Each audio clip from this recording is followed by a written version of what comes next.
Hey scholars, this is Mrs. Gregerson. I am excited for our off-campus learning day because it's a day we could do some algebra review and not have to do it during homecoming week. But I want to remind you basically how you best can solve systems of equations. And there are three basic ways that you do that. Okay, and the first one is graphing. The second one is using substitution, which we did on our homework the other night. And the third is going to be using what's called the elimination, or some people call it the combination addition method of solving for systems of equations. So actually I'm going to pick one of your homework problems and use that to be my example for all of these. Now, they're not that hard to do, but we're going to sit there and do problem number 2 as our example, and it's the following. 2x minus 3y equals a negative 14, and I'm going to get 4x plus y is equal to 0.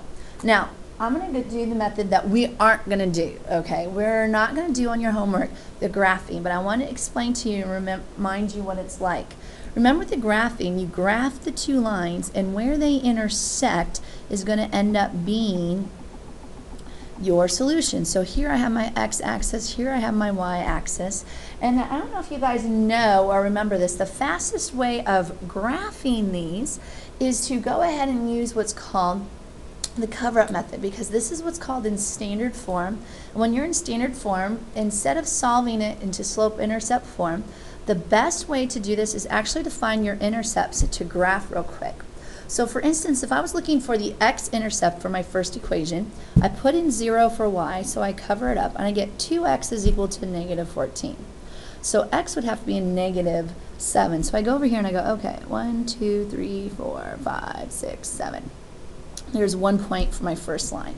And then I look at this and I go, okay, I want to solve for the y-intercept, and so that's going to be a negative 14 divided by a negative 3. So that ends up being a positive 14 over 3, which would be like 4 2/3. So I go up here, 1, 2, 3, 4. Here's 5. There's 2/3 until I'm doing this real accurately.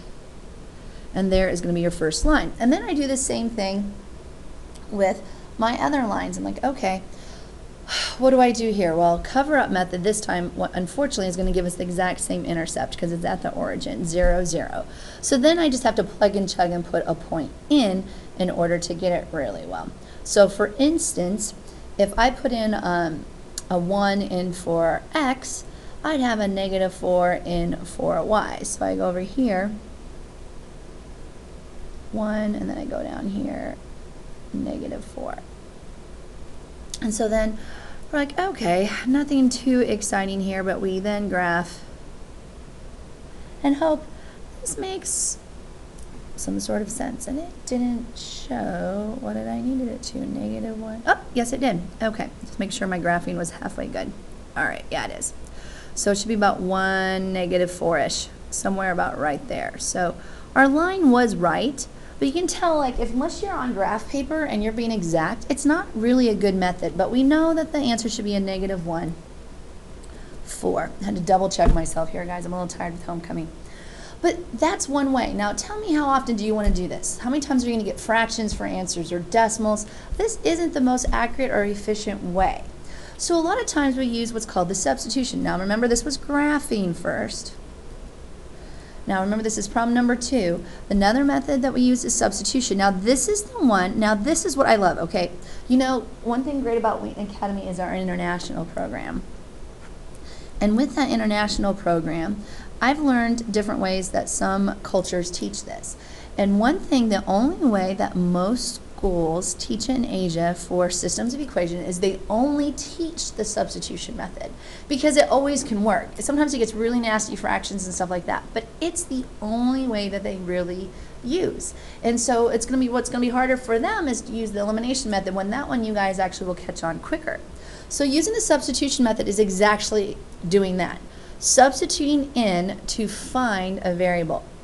So here, I look at my two equations and I look and see, all right, which one of these two equations do I have a variable that I can quickly solve for?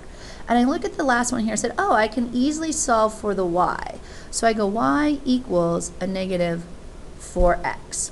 So then what I do is I'm going to substitute in a negative 4x into the other equation's y. So I go here and I go 2x minus 3 times the quantity negative 4x equals a negative 14. So then I make sure I do my math carefully. I need you guys here to double check my math today. I'm tired. My coffee doesn't seem to be kicking in. Combine my like terms. I get 14x is equal to a negative 14. X is equal to a negative 1. Now that is my x coordinate of my point, my intersection where they share. So then what do I do to solve for y? And hopefully a lot of you are like remembering what we did the other day in class, is we substitute back into one of our original equations. Now this is going to be the easiest one to substitute it back into. So I go y is equal to negative 4 times negative 1 is equal to a positive 4. So y equals 4. So then our ordered pair, because all these are where, remember, it's an intersection of two lines, and two lines intersect at exactly one point. So we have to write it as an ordered pair. So I put my x in, that's a negative 1, and my y is at a positive 4. So that is our point. Notice we got the same answer. We just used a different method in order to get it. So the cool thing is I have a negative 1, 4 here. With graphing I have a negative 1, 4. So we know this works basically no matter what. We can solve for our systems of equations. Now what people do is they freak out when they realize that they do not have like fractions or something, like they get a fraction like, oh, it must not work. Guess what? Oh, 7 of your problems have fractions in it, in your solution. So yes, they'll work. Leave it as a fraction, plug it in. All right, now let me get you the last example. I think you're gonna like this last one. A lot of you think more like this, like I do. It is using the elimination method. And with the elimination method, we're going to go back to problem number 2.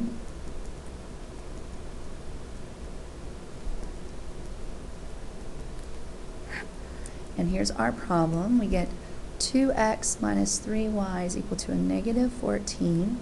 And I get 4x plus y is equal to 0. Now, the idea of the elimination method is I'm actually going to add them together in order to get rid of one of my variables. So I'm actually going to take it like a math problem. Now the problem is if I added all these straight down right now, nothing would be eliminated. I'd end up, if I put a line right here and added them, I'd get a negative 14, I'd get a negative 2y, I'd get a positive 6x. Not really helpful. So we have to decide what variable to change, or how do I manipulate it to change. Well, I look here and I need opposite coefficients in front of the variables. So here I have a negative 3 and I have a positive 1y. So I look at this and I multiply everything by the same scale. I'm going to multiply this bottom one by 3. And I always write it on both sides. Oops, should be a positive 3 there. And I rewrite the top equation. And notice if I distribute carefully, I end up getting 12x plus 3y is equal to 0. Now I add these together again. I get a negative 14. I have a 0 here. I get a 14x. Divide both sides by 14. 14. X equals a negative 1.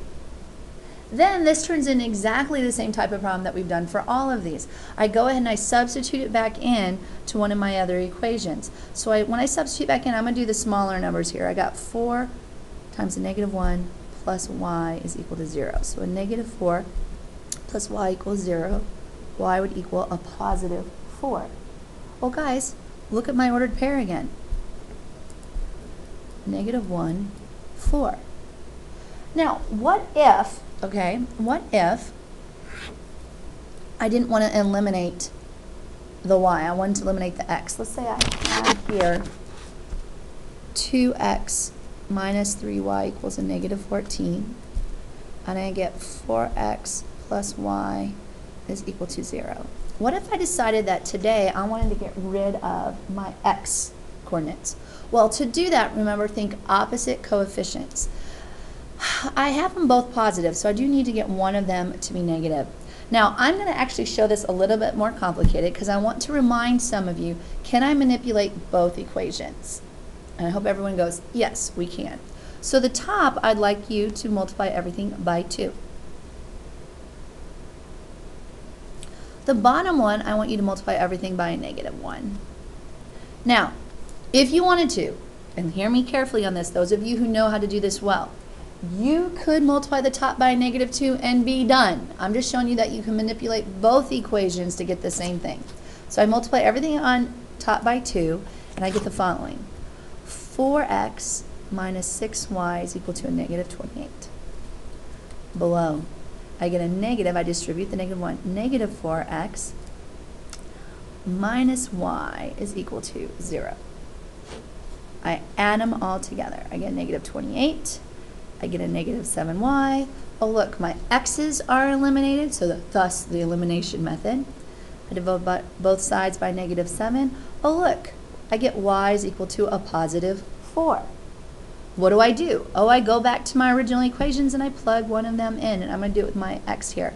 I go 4x plus 4, I'm going to plug it in, is equal to 0. So I get 4x is equal to a -4.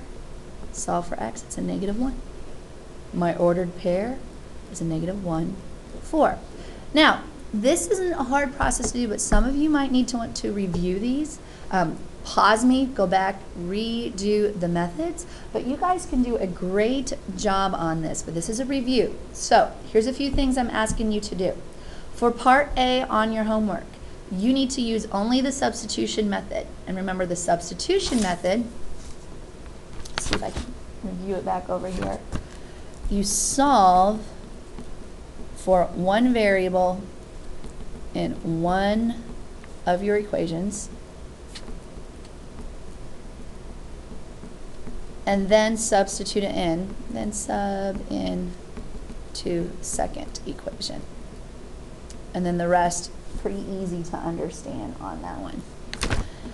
On part B, I want you to do elimination or addition on here. Now understand, this can get complicated because I have a lot of fractions. I did not pick easy problems for you. And again, total, I'm counting here, 1, 2, 3, 4, 5. By the way, number 9, really, really nasty fractions. If you're doing it right, it should have horrible denominators, okay? What I mean by horrible, like 51 and 44. Hint, hint on that one. 6, 7, yeah, 7 problems that have fractions for answers. So on part B of your homework, I want at least half by elimination. After that, pick what method works best for you. If you're good at using elimination, do all of them that way. But make sure that you do at least half. Guys, I will be at work on Monday till at least 3 o'clock, so I can't answer any questions that you have until after 3, and I'll be picking my kids up from school as well. So just know you'll do a great job on this. I am not worried about you. But this is a good algebra review. This would be a good thing to even look back at your old algebra notes if you're not sure on. So have a great homecoming weekend, and I look forward to seeing you on Tuesday.